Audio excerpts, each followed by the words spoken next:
अस्सलाम वालेकुम। आज सुबह-सुबह ये न्यूज़ मिली कि एक सिंगर है, वो कह रही हैं कि कोई गानों का प्रोग्राम चल रहा है, उसको वो कहती हैं कि उसमें जो जज बैठे हुए हैं, वो सिंगर्स नहीं हैं और काश वो कहती हैं कि अगर सिंगर होते, तो उस प्रोग्राम को गाने वालों को अच्छे से जज कर सकते।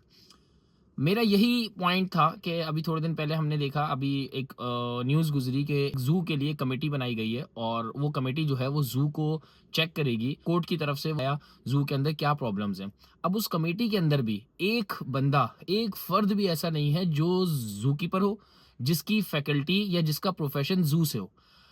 इधर-उधर से सारे बंदे पकड़ के कमेटी में डाल दिए और उस कमेटी को ज़ू पे भेज दिया और ज़ू को चेक करने के लिए भेज दिया कि आया ज़ू में सही है या नहीं। ये ऐसे ही है जैसे आप एक मौलवी साहब को बोलें कि वो आके या किसी दीनी शख्सियत को बोलें कि वो आके गानों का प्रोग्राम जज करे। क्या होगा? वो हर चीज़ को हराम करार देगा, हर चीज़ को मना करेगा ना कि यार ये तो वैलिड ही नहीं हो रहा।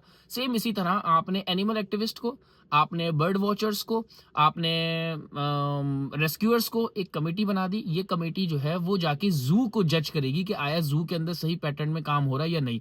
इनमें से किसी ने ज़ू को देखा ही नहीं है, उनको पता ही नहीं है कि ज़ू फंक्शन कैसे करता है। उन्होंने कभी ज़िंदगी में वाइल्ड एनिमल्स नहीं रखे हुए, ना उन्होंने वाइल्ड एनिमल्स रखने का उनको तरीका पता है। अब वो सारे बंदे जो एंटी ज़ू हैं, उनको कमेटी में डाल दिया और आप एक्सपेक्ट कर रहे हो कि कमेटी जो है वो फेयर फैसला देगी। ऐसे कैसे पॉसिबल है? यार अगर एक लेमैन को उठा के आप कुर्बानी के टाइम पे खड़ा करो, तो कुर्बानी में वो क्या बोलेगा, यार इन्होंने तो पहले ही जानवर को मार दिया, चारों पाँव उसके बाँध दिए, फिर छुरी फेर रहे हैं। उनको क्या पता यार कि कुर्बानी किस तरह होती है? सेम इसी तरह इन लोगों को क्या पता कि यार एनिमल ज़ू कीपर क्या होता है, ज़ू कीपिंग कैसे होती है, एनिमल कैसे रखा जाता है। इनके जो ज़ू कमेटी है ना, इनके घर वालों के सिर्फ 6-6 बंदे उठा लें, उन 6 बंदों में एक को बवासीर भी होगी, एक के मुँह में पिंपल्स भी होंगे और एक की तबीयत भी खराब होगी। अब तो जिसके मुँह में पिंपल्स हैं या एलर्जी है या उसको साँस की बीमारी है, तो इसका मतलब है कि वो अच्छे से उस घर वालों ने उस बंदे को नहीं रखा हुआ। अगर किसी को बवासीर है, तो इसका मतलब है कि घर वालों ने उसको अच्छे से नहीं रखा हुआ।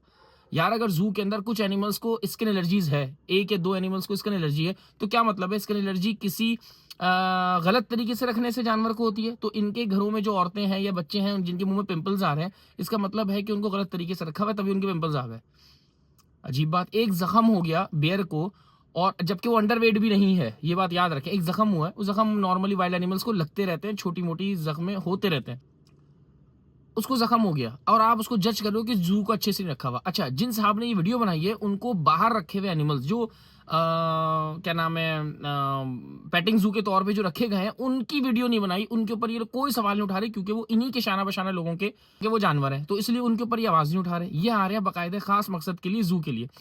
मुझे तो बड़ी हैरत हो रही है जिब्रान भाई के ऊपर, जिब्रान नासिर साहब के ऊपर। यार वो तो बहुत अक्ल शऊर वाले इंसान हैं। वो जब भी कोई टॉपिक उठाते हैं, मुझे लगता था कि वो बहुत रिसर्च करके, बहुत देख-दाख के वो टॉपिक्स उठाते थे और उन्होंने सारे कंट्रोवर्शियल टॉपिक्स ही उठाए हैं। लेकिन इस ज़ू के मामले में तो यार उन्होंने बड़ा ही कोई क्या कहते हैं कि डिसहार्ट किया है। बड़ा ही कोई इन्होंने दिल खराब किया है और वो जिन लोगों के बीच में है, मेरी तो उनसे रिक्वेस्ट है कि भाई आप जिन लोगों के पीछे हो, आपको वन साइडेड स्टोरी दिखा रहे हैं और ये वो लोग हैं जिनका कोई लेना-देना नहीं है। वो एक ऐसा इश्यू उठाते हैं और सारी ज़िंदगी बैठ के उसका डोनेशन खाते हैं। तो काइंडली अगर आप मेरी तो है रिक्वेस्ट कि आप ज़ू की इम्पोर्टेंस थोड़ी-सी पढ़ लीजिए।